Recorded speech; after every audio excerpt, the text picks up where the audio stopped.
let me just start. Some folks may not know who Tristan is, so let me just give a quick intro. So first, just on a personal note, Tristan has been someone that I've been inspired by, felt connected to, and been watching really closely in the space of the humane and conscious and skillful use of technology for years now. He's really been something of a global champion for how we can actually create a technology landscape that is in service to humanity rather than the other way around. And he's really become a force to be reckoned with. He's become quite a public figure, and he's more than a public figure. His words, and his very skillful words, are actually taking effect in the world. So a couple points to note. Atlantic Magazine called him the closest thing that Silicon Valley has to a conscience. And Rolling Stone named him 25 people in their list of 25 people shaping the world. Fortune's 40 under 40 in 2018. The list goes on and on. But some of the most exciting things that I've seen is large companies like Facebook, Apple, and Google have all actually changed the way that they design and implement technology based on the precedent that Tristan has set. I clearly remember when Mark Zuckerberg posted a note to all of Facebook, all couple billion people, and specifically mentioned time well spent in that note. And it was obviously a very clear nod to Tristan. And it was a pivotal moment where the large tech giants were actually beginning to recognize and above the scenes, begin to shift in this direction. And so, Tristan, I want to thank you for your work, and thank you for joining us today. No, it's my honor, Mike. Thank you so much for having me. Yeah. So I have exactly 3 questions for Tristan. Okay.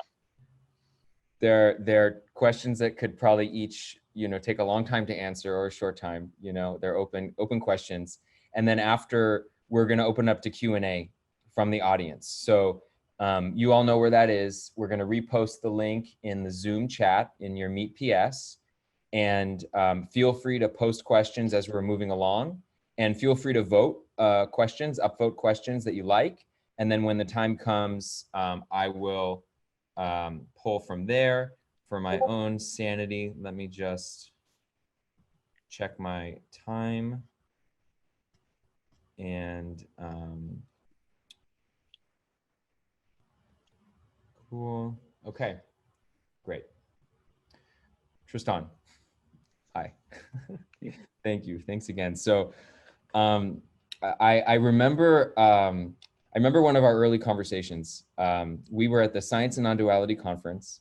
We were sitting at a table with Joe Hudson, and you asked a question that at that point I was really impressed with, because it was clear that you had been thinking deeply about the space.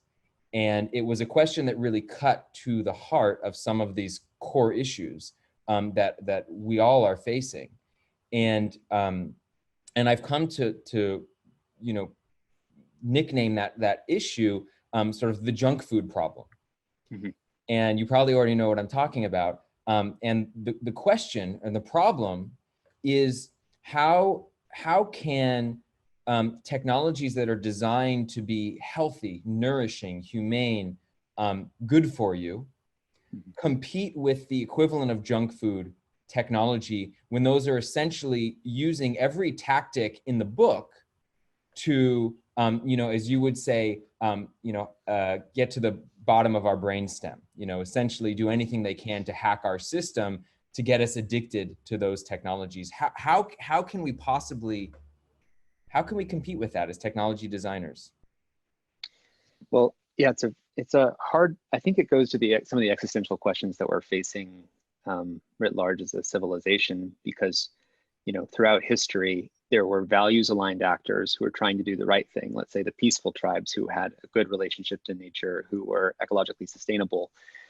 And then they would just get outcompeted and killed by the warlike tribes who didn't have ethics or values. Or you have, the really good for us food companies who, the local mom and pop, healthy food stores who would just get killed by big agriculture or something like that because they develop power. which really just has to do with how do we make sure that asymmetries of power don't develop on the sides of the unethical actors. And this is honestly just a conundrum that I don't think we know how to solve. This is kind of the core root of, evil fighting against good. If evil wins, then how do we make sure that good can triumph? If you think about ethics fundamentally as tying your hands behind your back, to have ethical or moral values, saying I'm do this and I won't do that, means that I'm saying, this is what I'm for. Take any actor who's willing to abandon those constraints on themselves. The one who abandoned those constraints will outcompete against the other.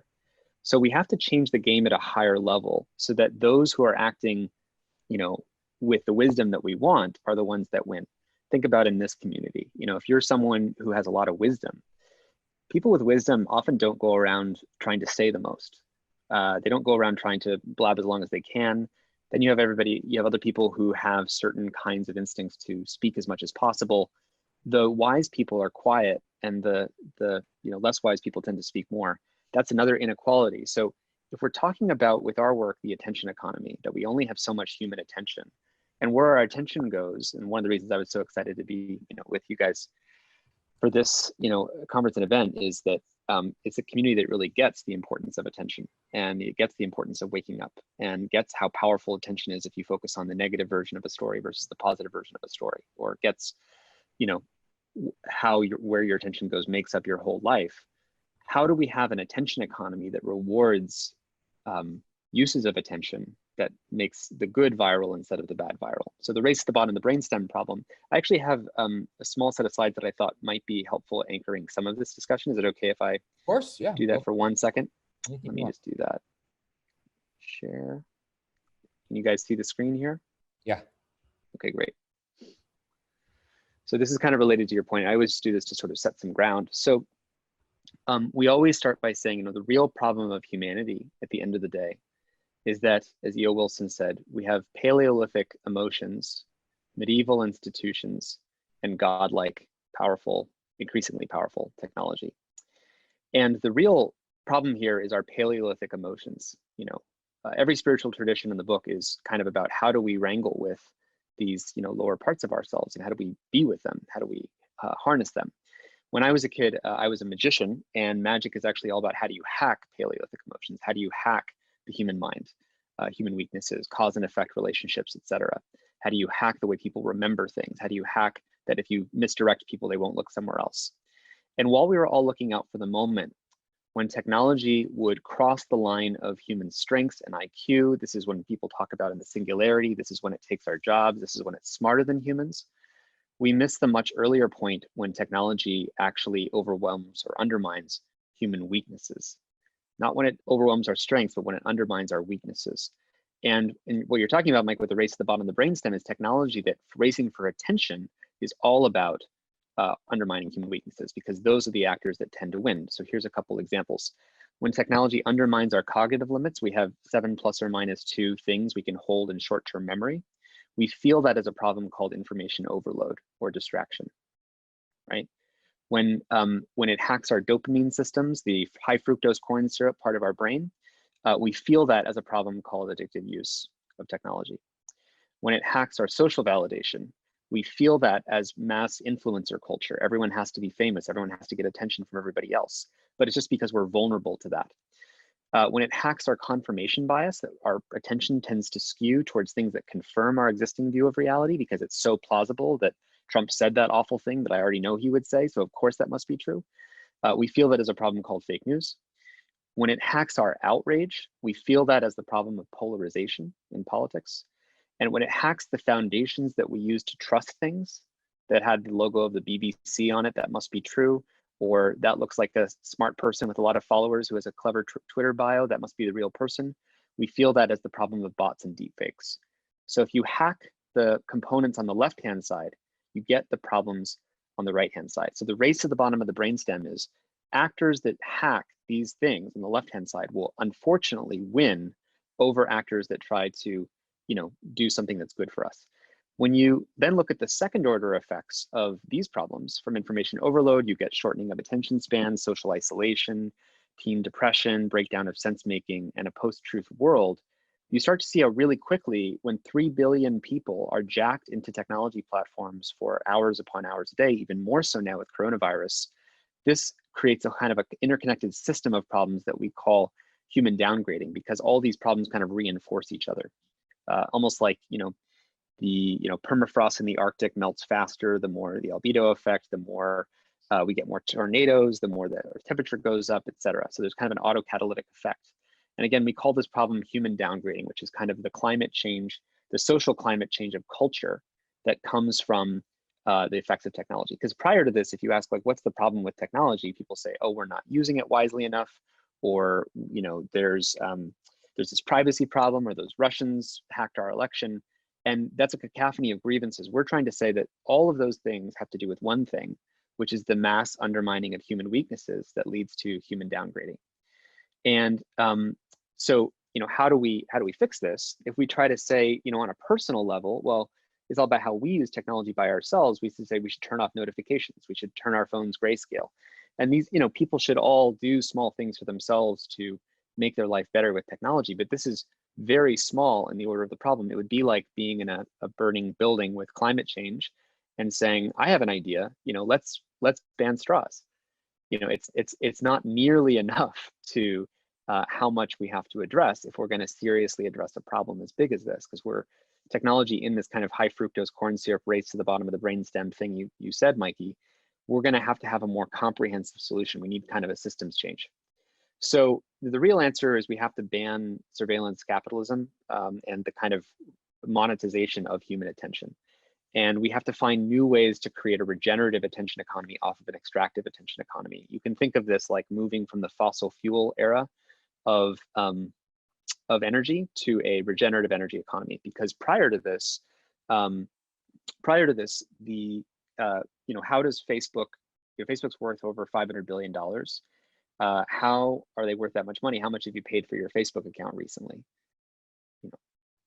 Nothing. So how are they worth $500 billion? Did they get your data? Well, the data isn't enough. They actually need your attention. They need your attention because that's how advertisers reach you. So in a finite game for attention, it becomes this strip mining, this extractive process where attention is the commodity, and we have to strip mine it down from human society, strip mine it from children, from democracy, from truth, and that's unsustainable. And you can't get away from an attention economy. You're always going to have a finite amount of attention, but we need a different way to compete for it that's more ethical, that's more humane. It's like a world like where before we had, let's say, gosh, I don't know the example of the sports, but these sports where you have weight classes. Imagine a world where you have like wrestling, but there is no such thing as lightweights, middleweights, and heavyweights, and you have no rules, so someone can just pull out a knife and just stab the other guy. You need to move to a sport where we have ethical and humane rules for how we want to be competing for attention. So just really quickly on our work that might help explain some of this, the ultimate goal is to change how technology is built. That's what all of this is about, is going to a regenerative attention economy. And the way we do that at the Center for Humane Technology is through external pressure, through public pressure, memes, putting time well spent, race to the bottom of the brainstem, attention economy, things like that out there. Public pressure from politicians, working with Mark Warner, the Senate, state of California, things like that. Also internal pressure, so changing how people on the inside of these companies, because I think that you asked, how do we solve this fundamental problem? I think part of it is people on the inside of technology thought that they were building humane technology up until now. Everyone thought they were trying to do the best thing for humanity. We're just trying to connect the world. Facebook said, let's just connect the world. YouTube said, wouldn't it be great if anyone could broadcast themselves, not knowing that they might create a world where conspiracy theories outcompeted truth. And Alex Jones is recommended 15 billion times by the YouTube algorithm. So we need internal pressure so people on the inside wake up. Bias things in certain directions as well, economic incentives. Yes, like YouTube, original good intentions, and then all of a sudden stakeholders and economic systems and optimizing for financial gain in certain ways. But anyway, exactly. Sorry. No, it's great. It's great. And you can interrupt me at any time. I'm just going to finish this last couple of things. I thought this would be a good basis for everybody to get the kind of further conversation. And then the last thing is, in addition to external pressure and internal pressure, we also need aspirational pressure. We need to show people that there's a way that we can go that's not this extractive race to the bottom for attention. If I give you the outraged tribalism in a newsfeed, that's going to outcompete the calm, wise words of someone who doesn't speak very much. You have to listen to a 2-hour-long meditation to kind of get the insights and sit with it for a long time. It's not going to be easy. We need to show people there's actually a different way to do this. And so the way we do that at the Center for Humane Technology is pose transformative questions that cause people to shift their thinking. And the reason we have to change paradigms so deeply, these slides are slightly reordered here, is because this is really an existential issue. And it's something I wanted to bring up before we get into the rest of the conversation, because I think it's easy to look at these problems as minor problems of addiction or, how do we have a healthy relationship with technology? I want people to really get what human downgrading is really about. Because in general, the complexity of our critical problems is going up. How is it easier or harder to wrangle in all those countries' nuclear weapons, decentralization of, biotech that has bad existential scenarios, climate change getting worse, et cetera. So we have these problems that are going up in their criticality. And then we have human capacity to respond. So in general, the problem of humanity is that we're creating problems that are bigger than us to actually respond to them or solve them. So the reason we have to deal with human downgrading is because human downgrading actually pulls us down into the information overload, tribalism, learned helplessness, fake news, making it hard to know what's true. You can't have human downgrading when we need to respond to critical problems. In a healthy attention economy, we would be appropriately given uses of our attention that we could then act on in empowering ways with other people to start making all the changes that we would need to make. And that's not what we're currently doing. So humane technology is something that would actually upgrade our capacity as a whole civilization to respond. We're not going to, put the genie back in the bottle. We're not going to unplug 3 billion brains from technology. We're going to have technology that 3 billion brains are jacked into, especially in a post-pandemic, socially isolated world. So we're going to be on screen. So how do we make sure that those screens are not overloading our attention? They encourage long, unfragmented, continuous uses of attention. They help us see the truth. They help us have the social support and mental support to meet the problems as we face them. And I think the reason I was excited to talk to everyone on in this community is that, if you're in the psychedelics community, if you're in the subtle study of the internal sort of geometry of human attention and meaning making and how our meaning making can get disrupted, whether that's in our own lives or socially, the new leaders for humane technology are going to come from people who have actually pointed the telescope of their own mind inwards back at themselves and actually figured out how you would do that.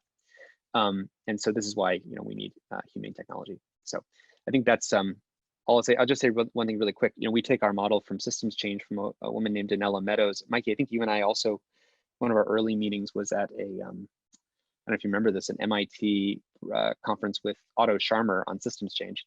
I remember. Yeah.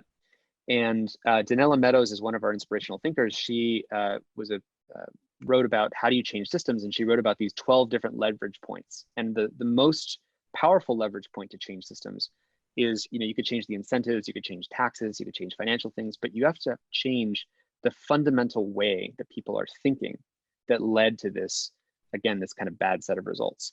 And I think one thing we overlook is what the paradigm of thinking that got us to this inhumane, destructive kind of technology that's shaping our world right now. Because again, no one at Facebook that I know, and I know a lot of the early Facebook people, everyone thought they were just doing great stuff. They thought, human-centered design, that's enough. Connecting the world, that's enough. All these things are going to be good. So let's look really quickly. I just thought I would do this really quick at some of the thinking that's in the paradigm of how technologists had been thinking about technology. So these is just a list of beliefs that you find in Silicon Valley. We give users what they want. Want is in quotes, a little donut there. Disrupt everything, move fast and break things. Technology is neutral. Who are we to choose whether something's good or bad? It's just a neutral platform. Who are we to choose what's true? Don't make us the arbiters of truth. Grow at all costs, grow into Saudi Arabia, grow into Myanmar, get those markets, jacked into Facebook as fast as possible. Designed to drive user conversion. So users a sheep, get them to click on the next thing, get them to click on the sign up button, get them to fill out that form, just persuade them to death. Obsess over metrics, make sure that their growth is up, user engagement is up, clicks is up, and then capture attention. This is a pretty good summary of kind of Silicon Valley thinking that got us here. And when you look at this thinking, there's two parts that are kind of what it's really about. One is about minimizing responsibility, not because they're trying to, just that this is kind of the implicit notion of these kinds of thoughts. we're not responsible. We're just giving people a neutral tool. You pick your Facebook friends, you pick your news feeds, you click on the articles you share. We're just neutral, even though we actually chose the menu, which was filled with outrage in the first place. And we're kind of designing everything that way. The second aspect of this is commodifying human behavior in the same way that we've commodified nature. And a tree is worth more as lumber than as a tree. A human being is worth more as minutes of attention than if they're a living, breathing human being or family member or mother or child who needs nurturing and development. So these are the kind of the two flaws. If you think about, okay, if this belief system is running in a designer's brain, it's not a surprise that you'd end up with information overload, addictive use, because you're saying, give users what they want, don't blame us, who are we to choose what's good for people? Meanwhile, grow at all costs, grow into Myanmar, even if it causes a genocide by accident. So if those are the old set of beliefs, what are the new set of paradigmatic beliefs that would be really helpful? So instead of giving users what they want, how do we see human behavior in terms of human vulnerabilities? Where might someone have biases or trauma or belief systems or is low energy? If you're clicking on that video late at night at YouTube at 2 in the morning, is that because that was an authoritative choice, or were you really tired and you have no willpower left and that's why you clicked on that thing? So what's the better explanation? The second, instead of disrupting everything, looking at where human beings are already really brilliant and designing to support those kind of brilliant human connections. Instead of technology is neutral, realize that we are actually the reality constructors for the social world. Instead of who are we to choose, realize that not choosing is the same as choosing badly, and realize that we have to choose consciously and carefully. Instead of growing at all costs, making sure that we're growing with growth of power is always growth with responsibility. And then designing to enable people's capacity to make wise choices instead of designing to narrow their behavior like sheep through a conversion funnel. And then obsessing over what really matters instead of obsessing over metrics. So that's like, a mother, what are the things that actually ultimately matter to her? We don't have easy ways of measuring that, but how do we design in the direction of what would really matter to a mother and what their life needs to look like? And then instead of capturing attention, nurturing awareness. So deepening people's capacity for awareness and seeing beyond the story that they're living in. So anyway, I'll leave it at that, Mikey. I didn't mean to go on for so long, but I thought this would be a helpful way to anchor some of the discussion for the other questions I think you could ask. Yeah, beautiful. Thank you. I mean, much welcome your perspective. So it was fun watching you because I'm like, oh, I have a question, and then you would answer it. I'm like, oh, I have a new question. Yeah, that's like we can go into it. Yeah, it was perfect. It was perfect. So so let's see. I think where I kind of land at the end of that, because that was a lot, and everything you're saying I deeply resonate with. So I have a question and also a way of kind of meeting you with what has been a deeper thesis of consciousness hacking, and just seeing how it lands for you, like where you feel it mixes with what you're expressing, and I feel they're quite compatible. So you talked about Danelle, right? And her talking about what are the biggest leverage points to change humanity, and you mentioned paradigm of thinking. And you went through the different thinking paradigms of Silicon Valley and new possible thinking paradigms. And a thesis that I would put forth that for me is core to what I've been trying to put out in the world is that actually the problem, a problem, is that the paradigm is thinking. Meaning that we actually are dominated by a thought-based consciousness that is disconnected from our heart, disconnected from our felt experience, and disconnected from a fundamental sense of interconnectedness, which I believe is actually our fundamental nature, and disconnected from a deep embodied wisdom that comes from a ground of our being. And the quote that I started this conference with was this quote that actually I got from Rick Doblin, and it's from the United Nations UNESCO Constitution, and it says, "Since wars begin in the minds of men, it's in the minds of men that the defenses of peace must be constructed." And I'll to just elaborate one more time, and we're like on a walk down memory lane, but we were at this other fancy pants conference, a year ago. I don't know if you remember, it was like this summit, and it was in Northern California. And it was this group of, this very high level group, probably the most high level thing I've ever been invited to. And it was all these people that are working to change policy. Politicians were there, founders of big tech companies talking about, and you were kind of like the main speaker, kind of the hero of the group, talking about how do we do better? And I left that conference feeling a little hopeless, to be honest. I really felt hopeless because all that was talked about was ethics. And ethics are really fucking important. They're really important, but ethics are still a thought-based approach to changing the system. But we're trying to change the system from the level of consciousness that created it. No one was talking about wisdom. No one was talking about love. No one was talking about deeper states of consciousness. And so my sense and a fundamental thesis of consciousness hacking is that if we don't actually change the place fundamentally from where we are creating the technology, then we are going to continue to recreate the extractive, competitive, disconnected systems that we've been existing in. What do you think about that? Yeah, I mean, I think part of the process to go through in dealing with any of the work of what you're talking about and existential risk is staring face to face with uncomfortable realities and realizing that we don't have we certainly don't have an easy path ahead, and we certainly have a lot to change. So one is just getting comfortable with that and not feeling hopeless as a result of it, kind of accepting how challenging that might be. I mean, this has been, just speaking personally, a very hard process for my own life because I think, Mikey, we've talked about this in several moments when I've been disencouraged. And I actually feel the pressure sometimes of being the one who has to see it, hopefully, for everybody else. Yeah. But I can say multiple things about that. I mean, first of all, I agree with you that it's not about, we have too much primacy on thinking. And if you bring it back to the game theoretic version, a fast thinking world outcompetes in sort of our current economic system the slow, heartfelt actors. I don't mean that in sort of a total universal sense, but in the way the current economy is structured, right? In our running around, thinking quickly, dumping stuff. I mean, like, we have a world that, so if you're thinking about, the fun thing is, how do you change the game, right? How do you change what would be rewarded? So, like, what is the game that we want to play, and what's the infinite game? What's the game where the incentive is to keep playing, and you win by coming more from your heart and not more from some disconnected, disembodied, or separate place?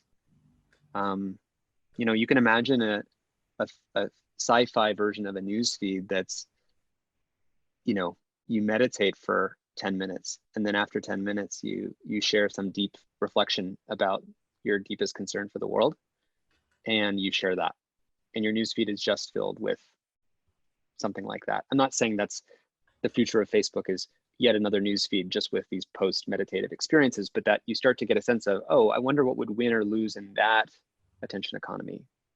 I mean, I'm curious what you think about this. This is a really, it's a hard space, because technology in general, even if you think about the programmers typing on the keys, it encourages you to think in thinking. I mean, it encourages you to think in models. It encourages you to abstract away. It's very hard to feel the impact on people a million miles away, 1,000 miles away. You know, when Facebook built the newsfeed, they did not know that in Myanmar, a government would use that to promote fake news about an ethnic minority group, the Rohingya, that would lead to literally like a genocide, right? And I know that there are people at Facebook who lost sleep as a result of that impact, because at the time they're just thinking, well, wouldn't it be cool if you could like share this news and do this thing? Like, so what would be the level of consciousness that is sufficiently omni-considerate? And, you know, mentors and friends of mine and yours, I think Daniel Schmachtenberger would say, you know, you can't have the power of gods without the wisdom of gods. And having the power to create consequences at such large scale, so far away in both time and place, is itself dangerous. And there's a sort of resonance with the Ted Kaczynski sort of view, Unabomber view of the world about the dangers of technology overall. Go ahead. But there's a thing I'll throw out, which I think is one of the fundamental cultural problems of the spiritual domain, which is a fear of power. And I would say what the world needs most is power aligned with wisdom, because people holding power is inevitable.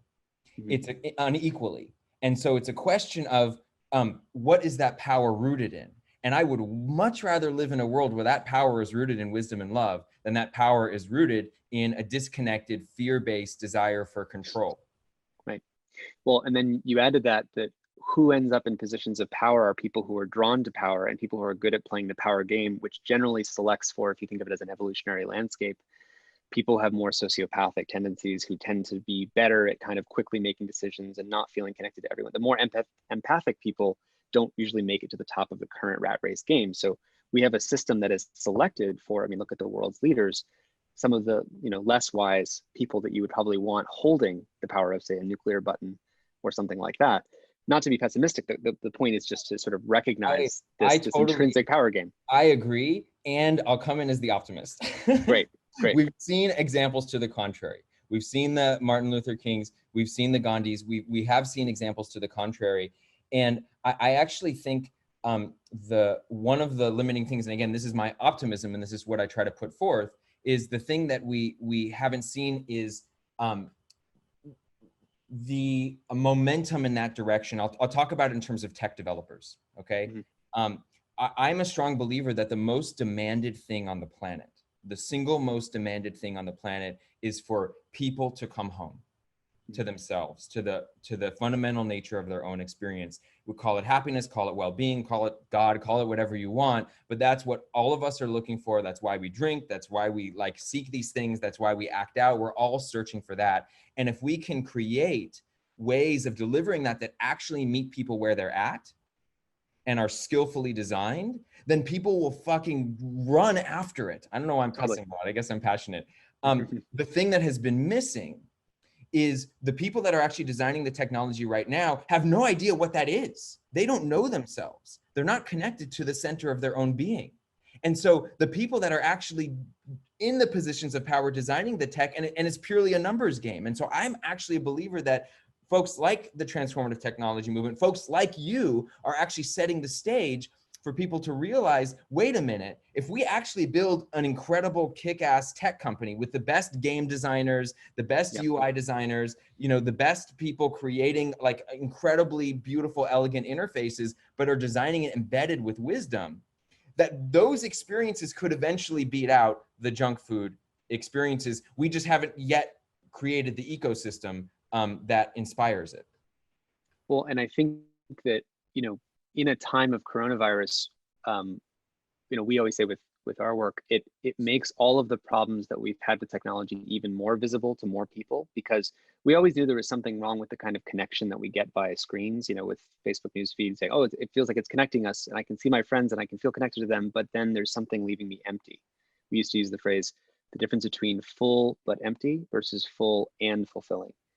And, I think what this does is it actually creates kind of a marketplace. A new political subject or a new set of desires in the population where everyone is very clear that we need to do a different kind of technology. So there's never been a better time to say, okay, given that we're all isolated from each other, how do you create the most human connection right now? Where is that occurring?